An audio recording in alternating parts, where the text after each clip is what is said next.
Eu quero ler apenas do verso 1 ao 4, mas nós vamos desenvolver todo o salmo. Não é um salmo pequeno, é um salmo considerável, ele tem 24 versículos, quase a minha idade, né? Glória a Deus. Eu só não disse quantas vezes 24, mas é quase lá. Olha o que diz: em ti, Senhor, me refugio. Não seja eu jamais envergonhado.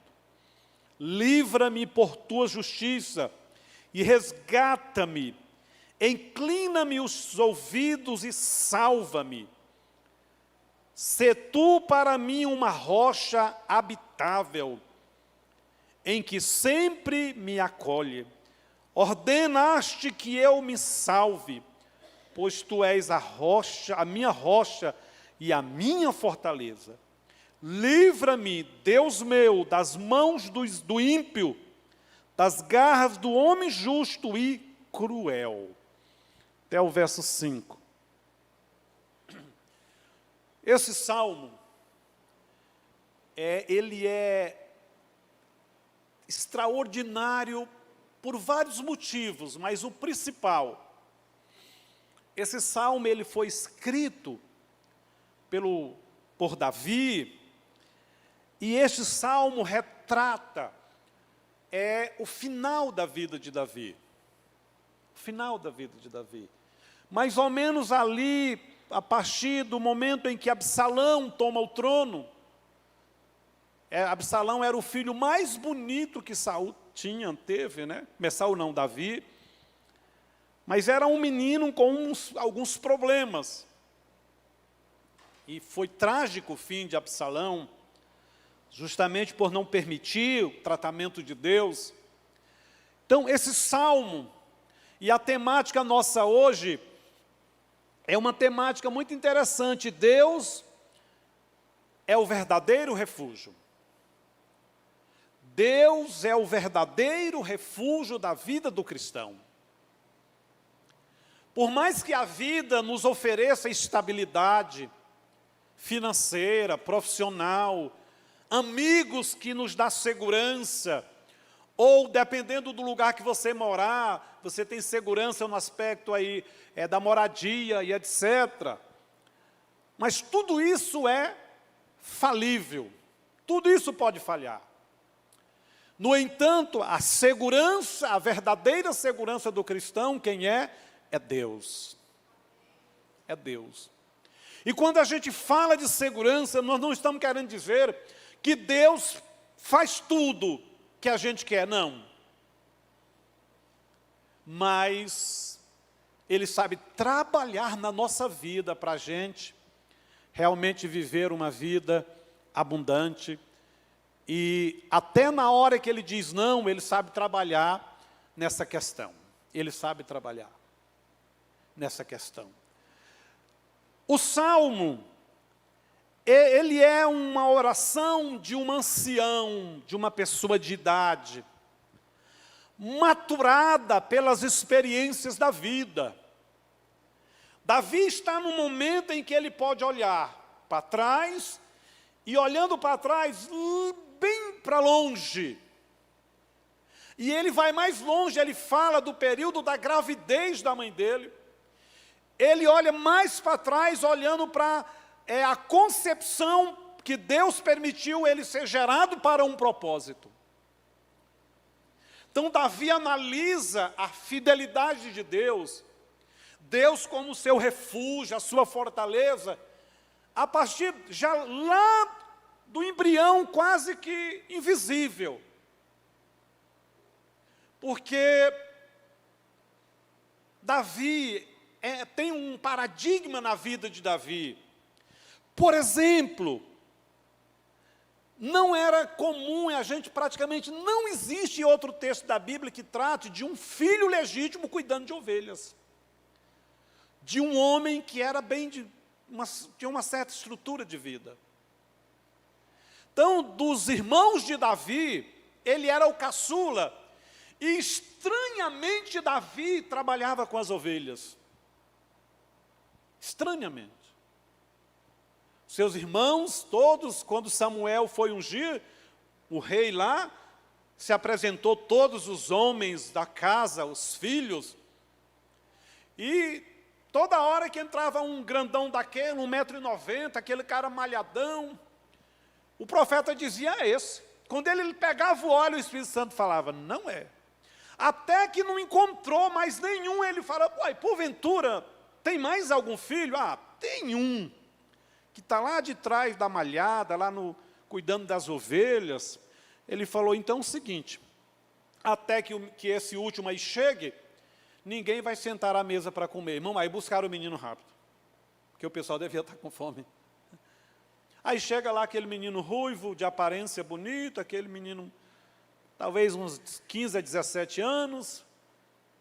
Aí o Espírito Santo falou para... Aí, com certeza, o profeta falou, meu Deus, mas é esse.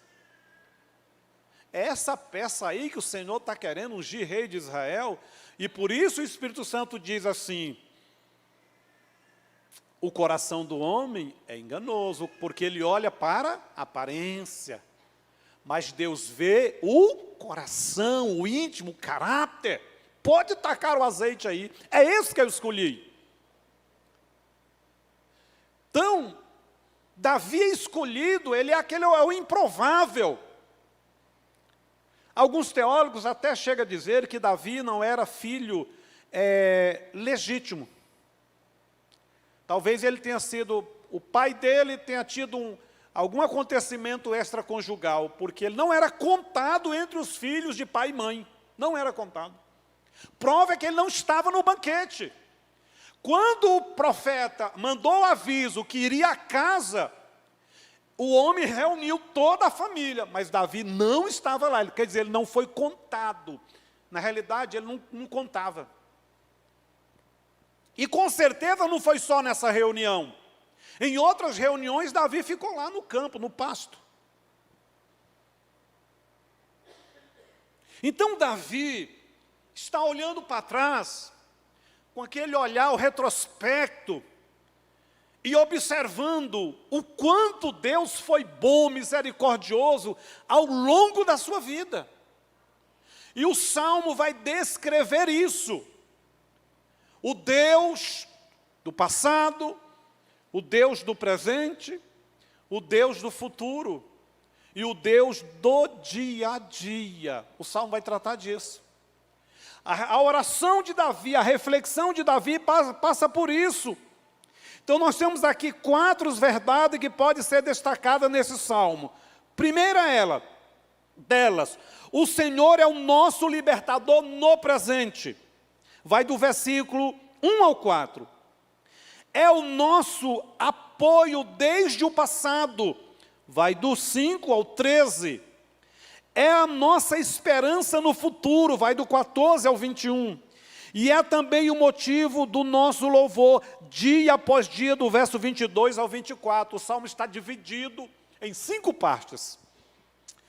Para revelar esse Deus que cuida, que é refúgio do passado, do presente, do futuro e no dia a dia. No dia a dia. E a gente precisa analisar isso, porque isso traz alimento espiritual para a nossa vida.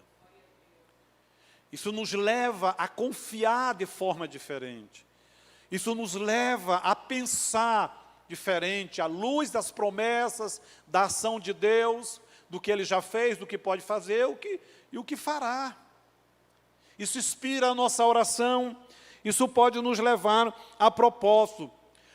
O Senhor é o nosso libertador no presente.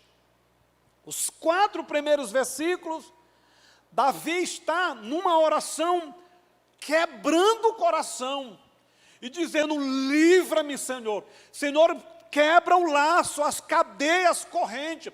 Davi estava cercado por um exército comandado pelo próprio filho, Absalão. E o pior, irmão, sabe o que é? É que devido ao senso de justiça de Davi, devido ao seu conhecimento de Deus, devido a ele ter vivido uma vida inteira e agora velho, cansado, ele não poderia se levantar contra o próprio filho. O próprio filho.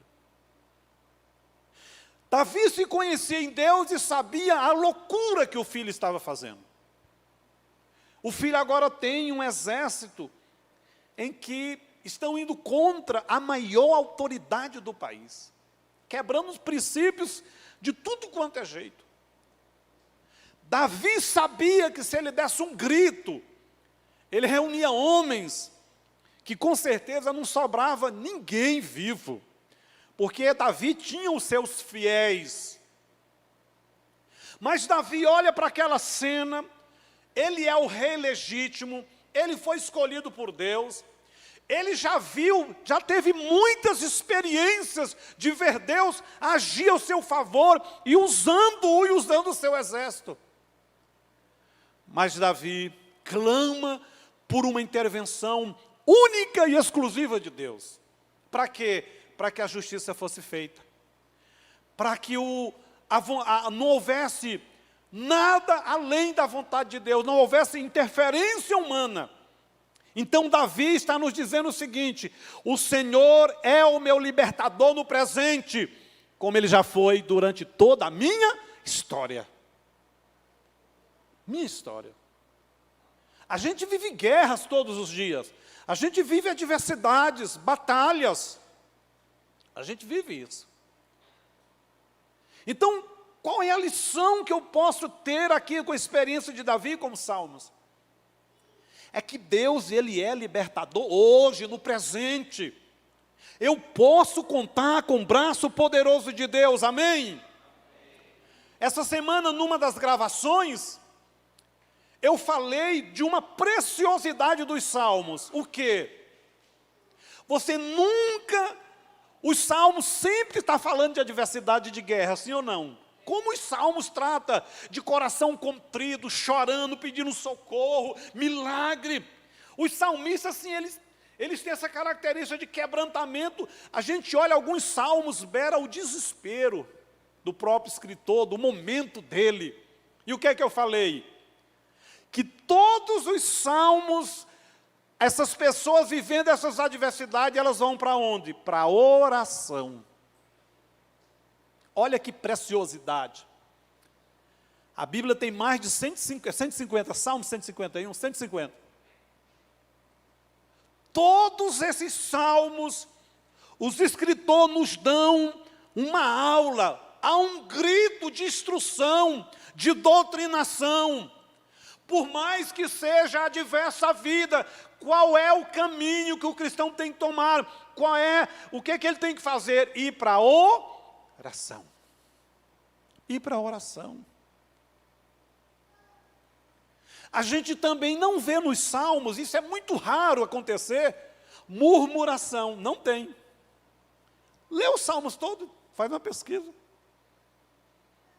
Até quando eles não compreendem o processo, não entendem o momento, as coisas não estão claras, eles até abrem a boca para falar algo, mas em seguida eles se retratam. A murmuração não é uma contínua na vida dos salmistas.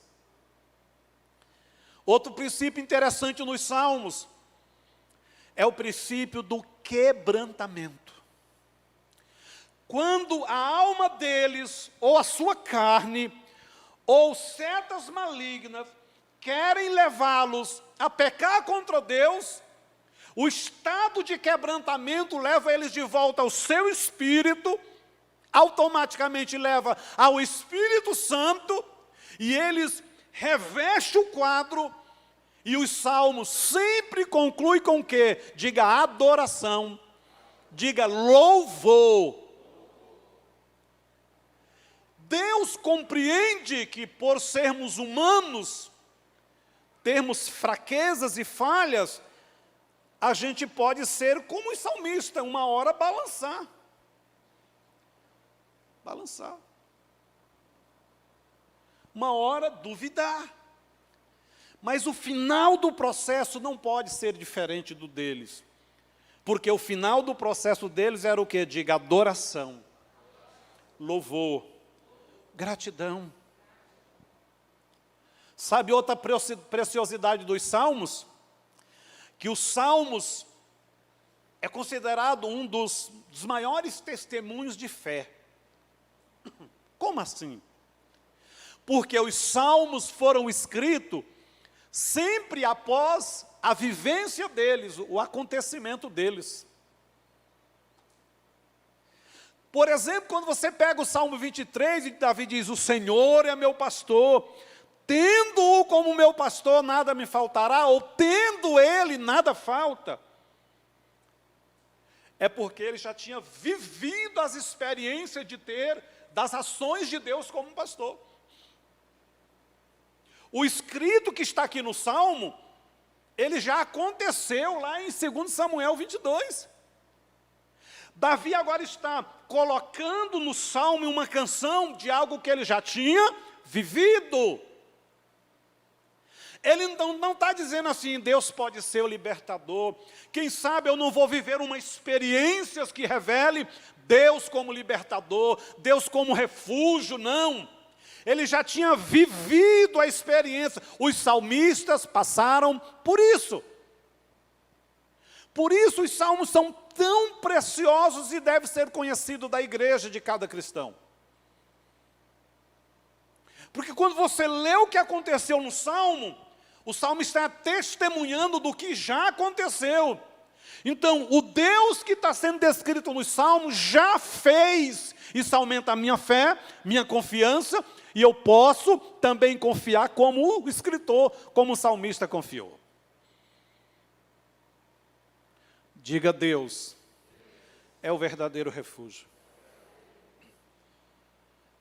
Palavras comuns dos salmos, Deus é fortaleza, é rocha, é escudo, é um muro contra a tempestade. Por que eles falam de Deus com tantas características? Porque eles viveram isso. É um falar firme, forte, de verdade. Porque eles não estão dizendo assim, vamos profetizar que Deus é escudo. Não. Vamos declarar que Deus é... Não, Deus para eles é, já foi, é e será. Amém? Então o Senhor é o nosso libertador no presente. E aí nós vamos ver algumas características dessa questão de Deus como libertador. Em primeiro lugar, a oração é a arma poderosa daqueles que estão em meia batalha e fraquezas. O verso 1 diz, em ti, Senhor, me refugio, não seja eu jamais abalado. Ela une a fraqueza humana à onipotência do Deus forte, o Deus divino, e conecta o altar da terra ao trono nos céus. A primeira coisa que o salmista faz, ele está em oração. Por que ele está aqui no Salmo orando? Isso está escrito lá em Samuel. E dizendo que Deus é refúgio, fortaleza no presente. É porque ele já tinha vivido isso outras vezes. Então ele está praticando algo que ele tem convicção. Ele sabe que um homem e uma mulher de joelho, num altar de Deus, e o altar de Deus pode ser lá o cantinho que você elege no quarto, lá na cozinha, aquele cantinho que você põe a cadeira de couro, chega já está assim com os buraquinhos de você colocar o cotovelo. Não, pastor, aí você está com fé demais. Ainda existe isso? Eu creio que ainda tem. Irmão, quando você faz isso, a terra é conectada aos céus. Se existir uma coisa que Deus responde, é intenção com ação. Quando alguém decide orar, o céu se abre. Deus ama sacrifício, propósito. Por isso a gente diz, a unção está no propósito. Está no propósito. Eu vi uma frase semana passada, é o seguinte, quem está em cima do muro é um problema, que leva tiro dos dois lados. Então pula para um lado, pelo menos você vai fazer parte dos que atira. Achei muito engraçado. Mas é fato. Essa neutralidade em cima do muro, é tiro dos dois lados. Né? Então dê decida um lado. Decida sacrificar. Decida edificar um altar. O que o salmista tinha feito por dezenas, centenas, só Deus sabe quantas vezes, ele está fazendo novamente, porque Deus é socorro bem presente. Qual é a arma que ele está usando para experimentar mais uma vez a libertação de Deus? Diga, a oração. Segundo, a oração é baseada não em méritos humanos, mas na justiça divina. Olha o que diz o verso 2. Livra-me por tua justiça. Diga, primeiro, a arma é oração, que traz a libertação e a proteção. Segundo, essa busca é baseada na justiça de Deus, na obra da cruz, na obra do Redentor. Nós estamos nele. Não é por mérito humano, não é pelo que eu faço, não é por a religião que eu pratico, é nele. Nós estamos fiados no amor de Cristo, na justiça de Cristo, por causa da obra do sangue. Nós temos o Espírito Santo porque Ele pediu ao Pai, porque Ele clamou ao Pai. Nós temos o Espírito Santo. Queridos, não é por mérito, nunca vai ser. Davi, muito embora fosse um homem piedoso, não lançava aos céus a sua oração fiada em sua justiça própria. Também não se apresentava a Deus reivindicando direitos, eu tenho direito, não. Mas ele rogava ao Senhor, porque Deus é justo.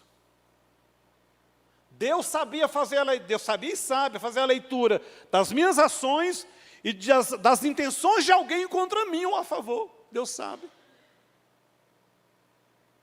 Davi está dizendo, Deus, eu creio, me liberta, me arranca dessa lama.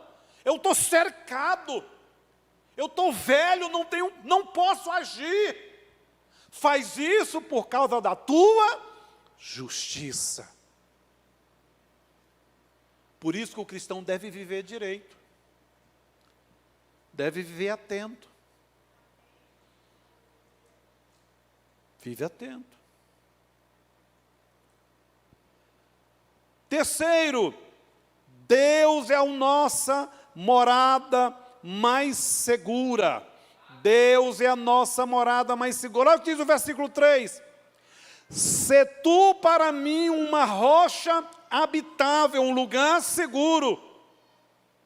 Devemos buscar o refúgio de Deus e o refúgio em Deus. Deus pode usar os seus instrumentos, mas para isso você precisa estar com o Deus que tem os instrumentos. A Vitória foi fazer uma cirurgia da cabeça, e aí na época, o médico que a gente queria que ela fizesse, devido a ele ser um especialista, um professor de universidade, concorrido demais, ele só operava com a equipe dele. E a questão da instrumentação, o plano de saúde não cobria. E aí, outra coisa, o hospital não queria aceitar acompanhante para uma menina que vai fazer cirurgia na cabeça. Tem lógica? Falou, não vamos abrir mão, não vai ter acompanhante. Ah, é? Só que nós estávamos na presença de Deus. Essa cirurgia foi gerada na oração, a gente precisava de uma intervenção de Deus. E o médico disse, olha, essa cirurgia aí vai para umas 4 horas, depois ela vai para a UTI e vamos esperar o resultado. Aí eu lembrei de uma pessoa que é um instrumento de Deus na área da saúde. Falei, fulana, você conhece alguém nesse hospital?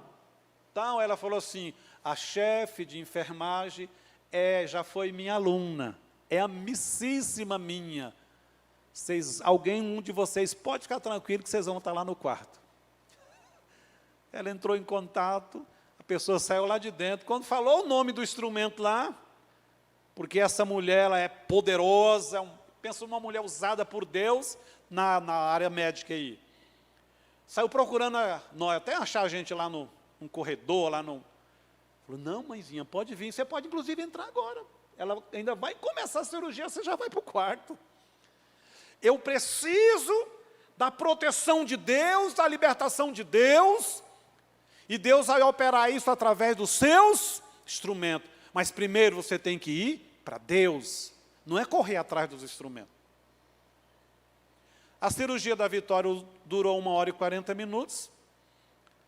Quando ela retornou ali, o médico olhou, fez todos os testes, mandou ela para o quarto. Não foi para a UTI. No outro dia de manhã, vamos para casa. Nunca sentiu nenhuma dor, nenhum analgésico ela tomou. Nada. E o psicólogo, quando veio, a gente falou, olha, eu preciso falar com vocês, cirurgia na cabeça e tal, e vamos, e vocês têm que assinar um monte de papel aqui. Queridos, Deus é a nossa morada segura. Você está em casa, seus filhos estão na escola, na creche, está lá no berçário, não sei aonde. Deus guarda, Deus livra, Deus trabalha para o futuro deles. Descansa no Senhor. Você sabe o que é que não tem jeito? Aquilo que você não se propõe a mudar. Tudo que você não resolve vira um fardo e um senhor sobre a sua vida. E não tem nada nesse mundo que não possa ser resolvido. Você já viu aquela frase, só não tem jeito para a morte? É mentira, tem jeito sim para a morte.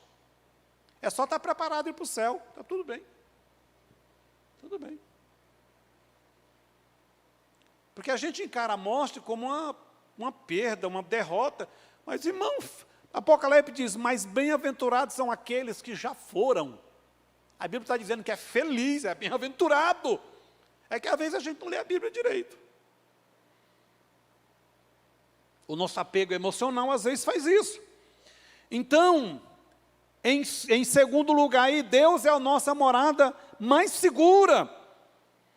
Aliás, o terceiro, o quarto, diga comigo, Deus é o nosso libertador onipotente. Olha o que diz o verso 4, livra-me, Deus meu, das mãos dos ímpios, das garras dos homens injustos e cruel. Irmão, Davi não poderia ele mesmo se livrar, ir lá e promover o livramento. Ele está pedindo ao Deus onipotente, ao Deus onipresente, ao Deus onisciente, entra nessa causa, Senhor. Socorre-me, Tu é o meu refúgio. Tu é o Deus que age no presente, eu já vi o Senhor agir no passado. Ah, mas não deu outra, irmão. Não deu outra. Livra-me, ó Deus. Porque Tu é o libertador onipotente. Ele tem todo o poder. Todo o poder. Ele não perde causas. A gente é que perde, ele não. E a gente só perde, irmão, se aquilo não provier de justiça ou não for propósito de Deus para a nossa vida. Porque a Bíblia vai dizer que a vontade de Deus é sempre boa, perfeita e todo aquele que é ímpio para com Deus é injusto também para com aqueles que servem a Deus. Olha a seriedade disso. Todos que são ímpios, são contra Deus, de alguma forma, serão injustos para com o povo de Deus. É por isso, irmão, que crente, tem as exceções? Tem, mas é perigoso. Caso é com crente. Entendeu? É por isso. Porque, irmão, o risco de não dar certo é enorme. O camarada até casar e entrar para o mesmo teto, ele é um príncipe. Ela é uma princesa. No dia que põe a aliança, que bateu o carimbo, se torna senhor, Aí você vai conhecer de verdade o BO e o abacaxi. Irmão. Aí o espírito da Jezabel aparece, o espírito do Hulk aparece nele, ou nela, o espírito da Jezabel. É perigoso demais esse trem. Então vamos lá. Então, primeiro, Deus é o quê? O nosso libertador presente. Segundo, diga, o Senhor é o meu apoio desde o passado. Versículo 5 ao 13. Davi passa a relatar no versículo 5 ao 13 a experiência com Deus desde os tempos mais primórdios da sua vida. Ele chega aí para limites além da sua memória e para além das memórias no período do ventre da sua mãe. A fim de renovar a sua confiança, ele busca esse passado, o presente e crê no Deus do futuro. Quando nos sentimos desanimados e preocupados, faz bem olhar para trás e contar as nossas bênçãos, lembrando-nos da fidelidade do Senhor. Lembra lá de Samuel, 1 Samuel 7,13? Ebenezer, quer dizer, até aqui nos ajudou o Senhor. O que quer dizer Ebenezer? É você olhar para trás, dizer, não, eu posso confiar em Deus hoje. Eu posso confiar no Deus, porque Ele já operou no meu passado. Cada um pode ter o seu Ebenezer, assim você pode dizer, até aqui Deus tem me ajudado. Deus vai continuar me ajudando. Deus é poderoso. Deus pode. E algumas lições que a gente pode tirar dessa questão do apoio de Deus no passado. Deus é a nossa esperança e confiança desde a mocidade. Olha o que diz o versículo 5. Pois tu és a minha esperança, Senhor Deus, a minha confiança desde a minha mocidade. Davi deve ter lembrado o dia que ele estava cuidando das ovelhas e veio o urso, veio o leão. E ele, meu Deus, eu tenho que proteger essas ovelhas. E o Espírito de Deus esteve com ele, Deus esteve com ele, e ele foi usado para esse processo. As experiências do passado o sustentaram nas provas do, diga presente. Você sabe o que é que te sustenta hoje? E que te leva a dar mais um passo, recomeçar, crer que vai dar certo? As experiências suas com Deus do passado. Do passado.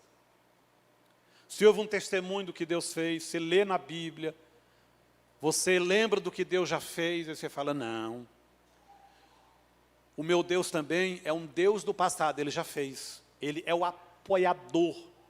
Ele liberta e Ele apoia. Deus é o nosso apoio desde o nascimento, aí Ele vai mais longe, né? Ele fala da mocidade, mas no versículo 6 Ele diz, em Ti me tenho apoiado desde o meu nascimento. Eu não sei que memórias ele tinha, mas ele declarou isso. Deus é o nosso refúgio, apesar dos nossos dramas pessoais. Olha o que diz o versículo 7. Para muitos sou como um portento, mas Tu és o meu forte refúgio. Portento é uma palavra que ela tem 5 aplicações, mas aqui ela tem aplicação negativa. Pode significar milagre, maravilha, algo que espantou, que chama atenção. Mas sabe, Davi está usando ela aqui, dizendo, Senhor, sabe, o meu quadro é tão difícil agora, quando as pessoas me olham, eu sou um espanto, eu sou um espetáculo de zombaria. Eles têm certeza na minha derrota, eles têm certeza do meu fracasso.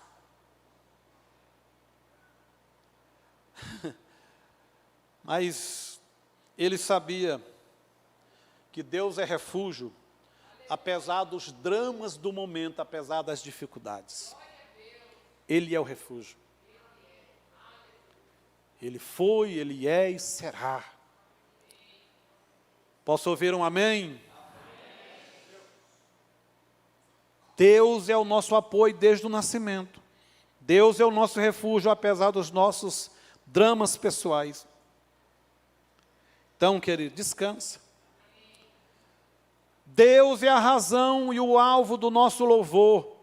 Olha o que diz o Salmo 8. Os meus lábios estão cheios do teu louvor e da tua glória continuamente.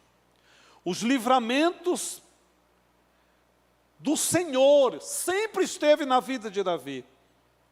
Então, uma vez que aquilo que Deus fez por nós no passado, inspira-nos nós a cantarmos a sua glória hoje. Quando Davi olha para o cenário escuro, ele ao mesmo tempo olha para os feitos de glória de Deus. Então, ele não para o seu olhar no momento. Ele pode dizer como Jeremias, quero trazer à memória o que pode me dar esperança.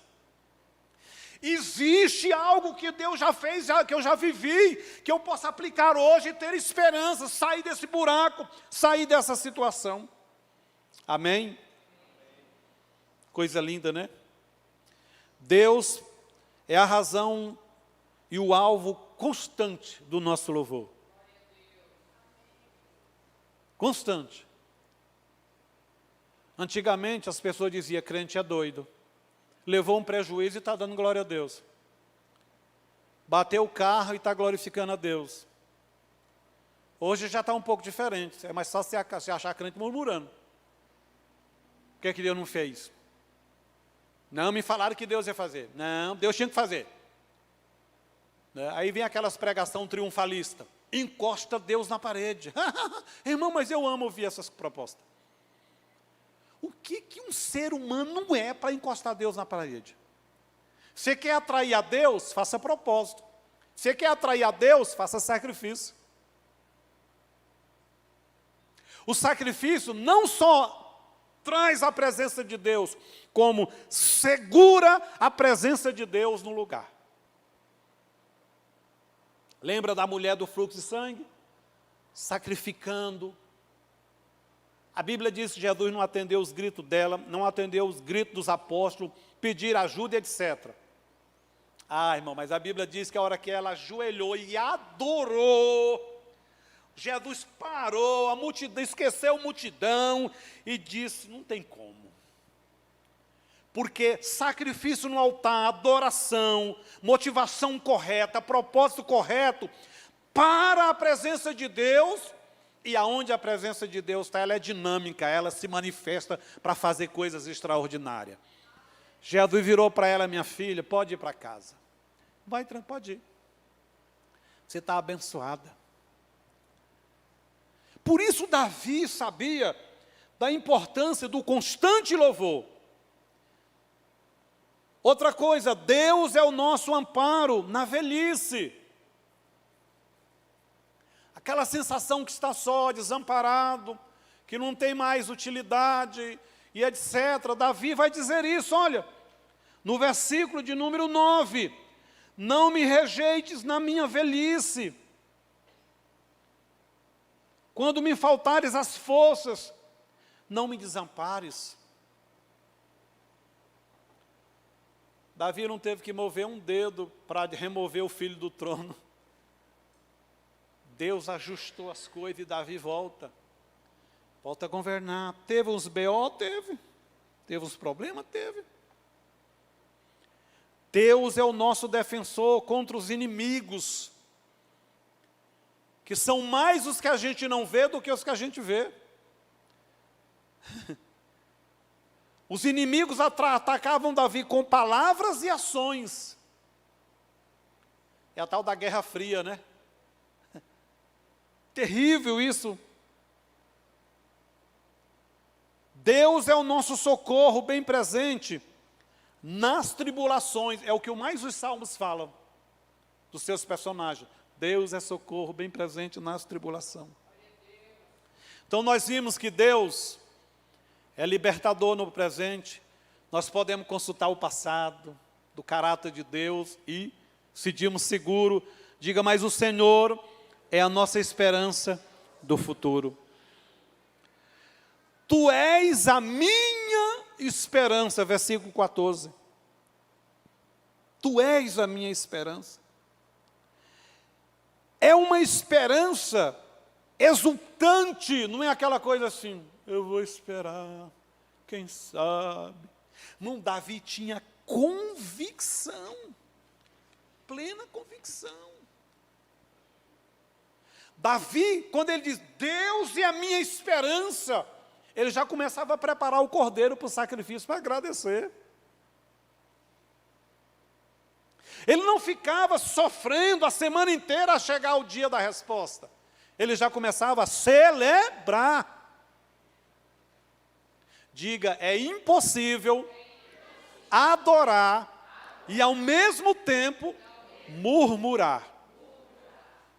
Você quer um remédio contra a murmúria? Contra a dúvida, a incredulidade? Adora. Adora. Ainda que você tenha que brigar com a sua própria mente. É uma confissão empolgante. Versículo 16 e 17. Quando você lê esses versículos, você fala assim, ué, cadê o cara que estava cercado? Cadê o cara que estava aí moribundo, velho, sem força? Não, está parecendo um menino de 20 anos. Lembra lá de Josué 14, Caleb, né? 85 anos, 40 anos depois de uma promessa que ele herdaria um pedaço da terra, ele vai lá em Josué e diz, ó chefe, é o seguinte, você estava do meu lado quando a gente se apresentou a Moisés no retorno de olhar a terra com aqueles 12 espias, e tu sabe que ele me prometeu a terra que tem uns gigantes aí, os morros. Então agora você está no comando, vai liberar a bênção ou não vai?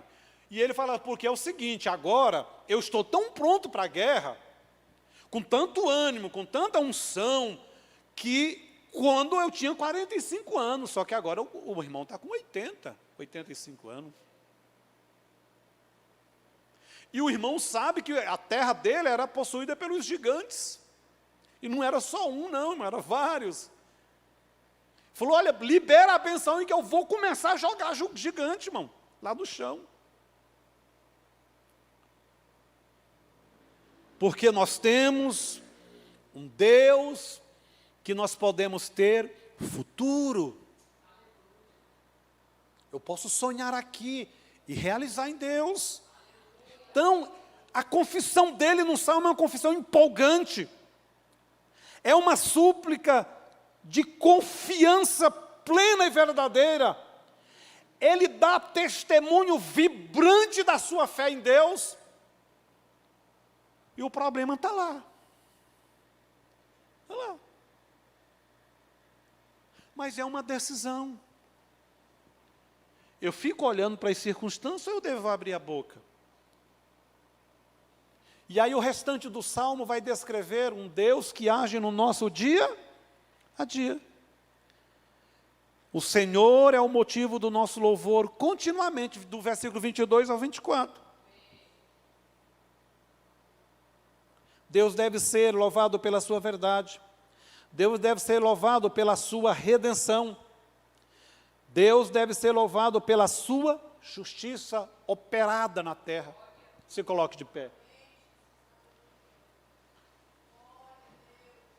Então nós temos um salmo extremamente importante. Leia depois, releia, peça revelação. Esse salmo pode ser um mapa, um estilo de vida para mim e para a sua vida. Guarde esse tripé. Eu tenho um Deus que é a minha fortaleza, meu refúgio, porque Ele agiu no passado. Esse Deus age no presente. E eu posso confiar que o meu futuro, Ele vai estar lá para agir. E no dia a dia, o que eu vou fazer? Vou adorar. Vou louvar. Porque no dia a dia, você se constrói o seu altar para ter esse Deus do passado, do presente e do futuro, agindo. É isso que a gente precisa viver. Diga, Deus é o refúgio verdadeiro. Não confie na força do braço. Não confie na força dos príncipes. Confie em Deus. Você está precisando recomeçar? Você está precisando reposicionar a vida? Você está debaixo de um igual da vida, uma guerra, de um momento decisivo, de batalha. Você está se sentindo sem força. Você está se sentindo sem mérito. Eu já errei. Não toma decisão.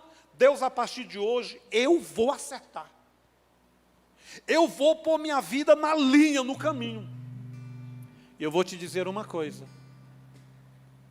A gente gasta menos energia buscando a Deus para fazer certo do que tentando fazer meia boca, aí depois o preço é alto. É alto. Essa semana eu falei para uma moça, esses 7 anos da sua vida, como é que foi? Errei demais, pastor. Se eu tivesse esperado em Deus, com certeza, em 2 anos eu tinha resolvido tudo.